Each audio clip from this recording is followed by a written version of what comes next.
70 araw suspendido ang lisensya ng driver na isang pickup sa Antipolo City sa Rizal. Sinaktan, minura at pinagbantaan ng driver ang isang lalaking nagtutulak ng kariton kasama ang kanyang batang anak. Saksi si Oscar Oida.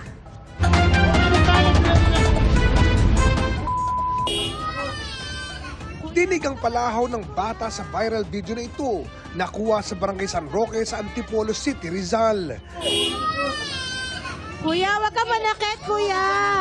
Viral ang pananakit at pagmumura ng lalaking ito sa isa pang lalaking nagtutulak ng kariton. Nangyari ang viral na insidente alas 10 ng gabi nitong Sabado.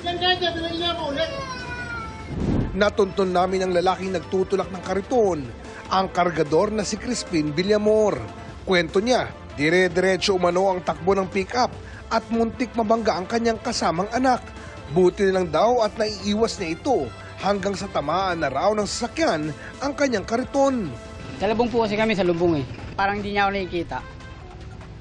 Parang yung nagkabanggaan na lang, may bumangga na lang po sa sasakyan yan, saka po siya bumaba. Parang doon siya nabuhayan. Binantaan pa raw siya ng driver. Sabi po niya, papatayin niya daw po ako. Tapos babarilin. Nag-antay po kami ng mag-asawa mula umaga hanggang tanghali baka mag-sorry. Pero hindi po kasi nag-sorry. Kaya naisipan ko po na i-post na lang. Kung wala kami doon, baka hindi lang po batok inabot niyan. Nakita lang niya na nakakamera ko Kaya po yun pumasok. Pero nagbanta pa po yun pagpasok niya. Ang LTO, sinuspindi ng 70 araw ang lisensya ng driver habang nagsasagawa ng imbestigasyon. Pinagpapaliwanag ang driver kung bakit hindi dapat bawiin ang kanyang lisensya dahil sa paglabag umano bilang improper person to operate a motor vehicle. Ayon sa Antipolo City Police, nagpunta kanina sa kanilang tanggapan ang driver para makipag-ayos kay Villamor. Nagsadya rito para humingi ng paumanhin din. Sabi niya ay nagkamali siya. Inakala nung pick-up na nasagi yung kanyang sasakyan. Pero nung bumaba siya, nakita naman niya walang tama. So, yun, uminit ang ulo. Ayon pa sa mga pulis, nagkaharap na ang dalawa sa police station.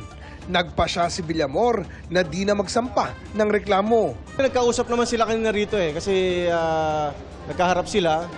Ngayon, yung biktima ay ni-encourage namin na mag-file ng reklamo kung anong kanyang desisyon.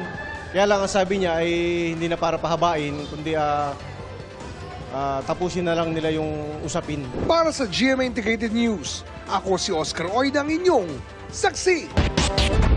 Patay matapos magtamo ng 13 saksak ang isang lalaking 15 taong gulang sa Iloilo. Suspect sa krimen ang 3 menor de edad din.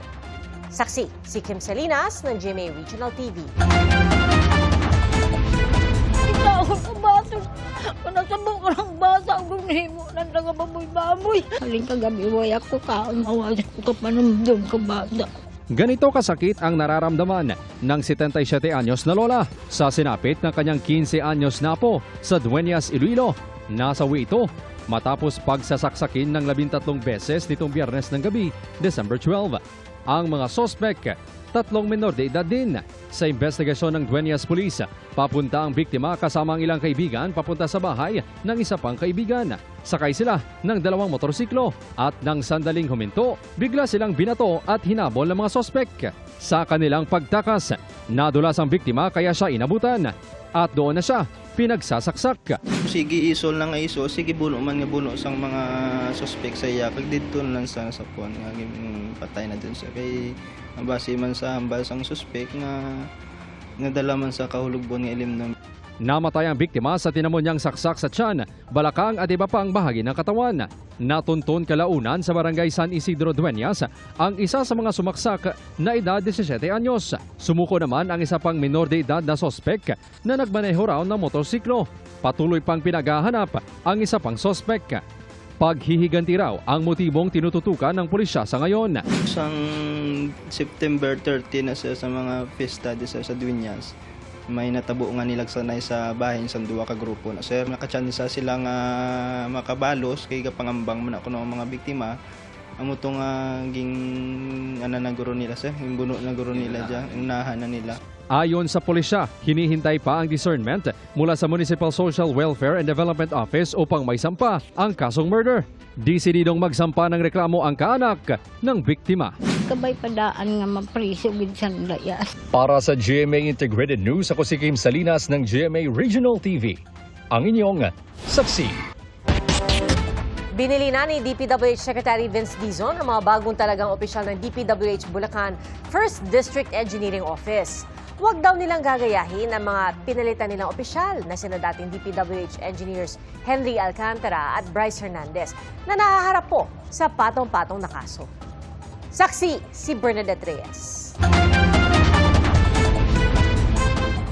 Mahigpit ang bili ni DPWH Secretary Vince Dizon sa mga engineer na bagong talaga sa DPWH Bulacan 1st District. Huwag kayong gagaya doon sa mga papalitan ninyo. Kasi kung gumaya kayo, kung ano mangyayari sa kanila, yun din ang mangyayari sa inyo. Si Engineer Kenneth Fernando na magsisilbing OIC District Engineer, nag-masters ng Civil Engineering sa Japan at 10 taon na nagtatrabaho sa DPWH. Si Engineer Paul Lumabas naman na OIC Assistant Engineer, naging OIC ng Planning Division at galing sa Private Public Partnership Service ng DPWH sa Central Office. Papalitan nila sina dating District Engineer Henry Alcantara at dating Assistant District Engineer Bryce Hernandez na nahaharap sa patong-patong na mga reklamo kaugnay sa anomalya sa flood control project sa Bulacan. Pinulong ni Dizon ang mga bagong talagang engineer sa lamesang ginamit umano ni na Alcantara at Hernandez para sa paghahati-hati ng milyon-milyong pisong kickback. Kasama nila ang OIC Regional Director na si Assistant Secretary Romel Tello, retiradong 2-star General ng Philippine Army. Ayon sa DPWH, matinding vetting ang ginawa para matiyak na wala silang kaugnayan kina Alcantara at Hernandez. Isinama sila kanina sa inspeksyon sa flood control project sa Barangay Bulusan sa Kalumpit na dati ng inspeksyon ni Pangulong Bongbong Marcos dahil sa substandard umano na proyekto. Ayon sa DPWH, humigit kumulang 770 meters na istruktura ang kailangan itayo dito para maiwasan ang pag-agos ng tubig papunta sa mga kabahayan. Isa pa sa kailangan nilang solusyon ngayon ay ang right-of-way issue dahil may mga nakatayong bahay sa daraanan ng istruktura. 7 months in 1 year, bumabaha dito. Lahat ng mga involved dito, kasama na sila Sims, Wawaw, may mga St. Timothy din ata dito, lahat yan may kaso na. No? At most likely, ma-file na sa korte ng ombudsman yung mga kasong ito. Isara natin yung gap. So, sisimulan na nila yung proseso. Immediately, kailangan pong ma-partially survey habang inaayos po yung design ng flood control.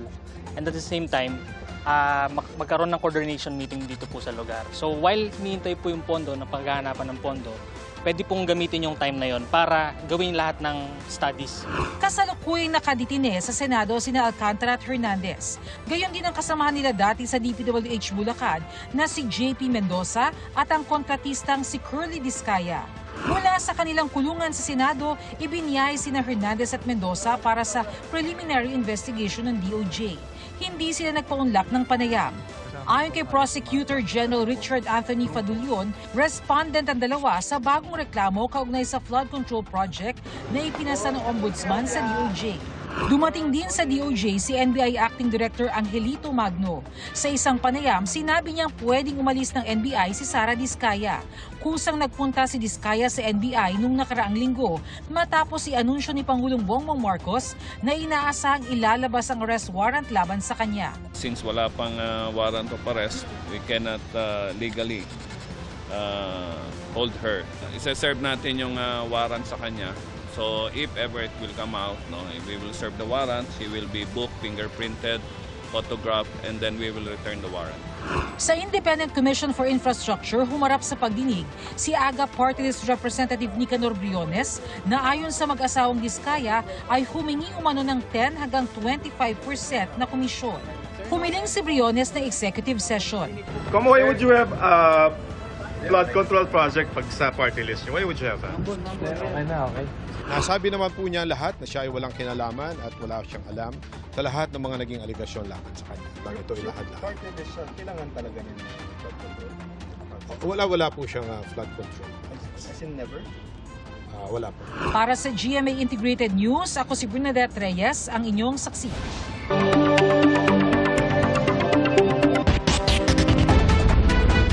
Kahit maulan ngayong araw, may mga hindi nagpapigil mamili ng mga patok at murang panregalo sa Divisoria. Pero ngayon pong nagsisitaasan ang presyo ng mabilihin, kaya pa nga bang mamigay ng regalo? Pinusuhan po yan sa Barangay Saksi ni Mark Salazar. Bukas na ang simula ng simbang gabi, ang 9 na araw na tradisyong bahagi na ng Paskong Pilipino. Pero para sa mga hindi uubra sa schedule ang madaling araw na misa, may anticipated mass naman sa mga piling simbahan. Kaya sa Minor Basilica and National Shrine of Jesus Nazareno sa Quiapo, Maynila tuwing 7 p.m. at 8 p.m. Kalakip ng malalim na pananampalataya, may baon ding healing ang mga dumalo. Sa paniniwalang matutupad daw ito kapag nakumpleto ang 9 na Novena Mass. Ganyan din ang paniniwala na ilang magsisimba sa St. Peter Parish sa Commonwealth, Quezon City. Na maging maayos yung pamumuhay namin sa buong pamilya namin, and then lalo-lalo na po yung health po ng magulang namin. Lalong-lalo na po yung ate ko po. May bago po siyang journey sa ibang lugar naman po. Sa sarili, maging RMT po, medtech po. Pag stress po sa mga homework po, seat work, ganyan po, lagi po akong humihingi ng gabay, ng tulong kay Lord. At binibigyan naman po niya sa akin yung mga hinihiniling ko po. Si Luz Corpus sa halip na humiling, nagpasalamat na tapos na ang kalbaryo ng kanyang asawa. Maayos ang kanyang paglisan. Although there are some konting nahirapan siya sa dialysis, but eventually I know he is now with the Lord. And I thank the Lord for that. My husband came back to the Lord kasi hindi siya pala simba. But eventually nung Isa pang tradisyon ng exchange gifts tuwing Pasko. Pero sa mahal ng bilihin ngayon, kaya pa bang mamigay ng regalo? Yan ang mga itinanong namin sa mga kapuso online. Sagot ng isa, hindi na raw kaya, maski regalo para sa mga anak. Hanggat maaari ay matugunan na lang ang kanilang pagkain. Sabi na isa pa, kulang at wala na raw paghanda sa Pasko. Biro ng isa pa, kapugian lang ang meron si Ninong. Pagmamahal lang daw ang kayang ibigay ng isang netizen. Sabi rin ng isa pa, hindi matutumbasan ng kahit anong halaga ang pagmamahal sa mga anak o asawa. Kung merong extra, why not? Sabi ng isa pang comment. Pero kung wala, sana raw ay maintindihan sina tito, tita, ninong at ninang. Sabi ng isa pa, paghihirapan daw na makapagbigay lalo na sa mga deserving. Pinag-ipunan naman ng isa pang netizen ang mga ireregalo niya sa mga inaanak at pamangkin. Sabi ng isa pa, sana'y ma-appreciate at hindi raw laitin ang mga inihanda niya para sa pamilya. Kahit medyo mahirap nga, especially now na na-expose din tayo sa mga like yung mga corrupt, yung ganong issue. Pero ayun po, nagbibigay pa rin naman po. Also to those people that are not fortunate enough to celebrate then this Christmas. Kahit konting tulong, I mean, this parang kahit konti siya, this could help people din. Basta pag Pasko po, hindi makakalimot na. Pinaglalaanan naman po, pag-iipunan bago pa man din dumating yung Pasko para masiyahan yung mga bata. Once a year po nangyayari sa mga inaanak, sa mga kasambahay. It's about time naman na bigyan sila ng pamasko po. Material po, yung magagamit nila sa baby, tapos sa relatives po. Sa Divisoria, hindi napigil ng malakas na ulan at maputik na kalsada ang ilang namili ng pangregalo. Ayon sa mga tindera, patok ngayong taon sa Divisoria ang mga pink nails, padlock, notebook, cute bags, mugs at tumblers, espada, mga kotse, at syempre hindi mawawala ang mga damit. Mas priority talaga yung kids kasi 'di ba Christmas is for kids talaga. Gusto namin silang bigyan ng memory na kapag Christmas special.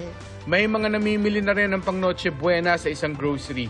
Baka magtaas and at the same time yung bulk of bibili, syempre mahaba na yung pila. Para sa GMA Integrated News, ako si Mark Salazar, ang inyong saksi.